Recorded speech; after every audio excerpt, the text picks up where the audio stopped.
Stumbling through the rows and rows of some insanity at the SEMA show, we came across McGaughy's suspension, where Mike McGaughy's earliest forms of fabrication were creating a bolt-on power steering unit for Tri-5 Chevrolets.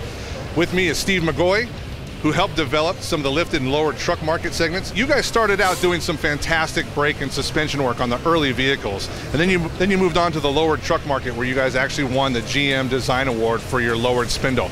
Tell us why you won the award. Well, we figured out a way to make a drop spindle that nobody else was able to do. We figured out the ball joint angles, a couple little stud options, basically correcting the problems that all the other spindles that were out there that had issues with.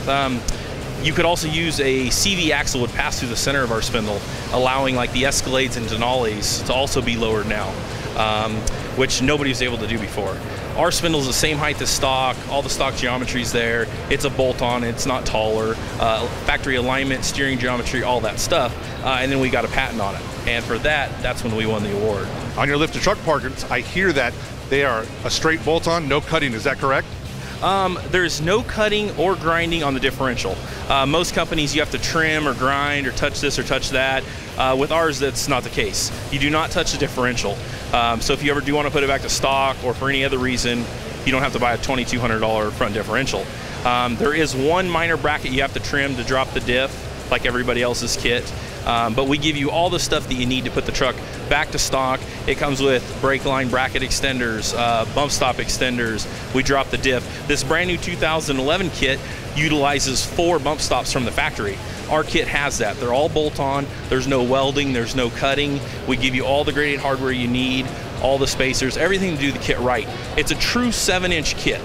Most kits are 5, you key the truck up, the A-arms are pinned out, it's barely clearing 35s, you're cutting the bumper and it's rubbing. We designed a 7-inch, so the truck could sit at its standard stance with all its downward droop, all the standard suspension travel that the truck came with stock, so there's no difference. You're raising the truck up, still ride stock, and you'll clear 35s, no cutting. What are we gonna see in 2011 from McGaughy's suspension? Man, I don't know. The way we're going, it could be anything. Well, I appreciate your time, Steve. You go ahead and have yourself a good trip here at SEMA. Thanks for stopping by.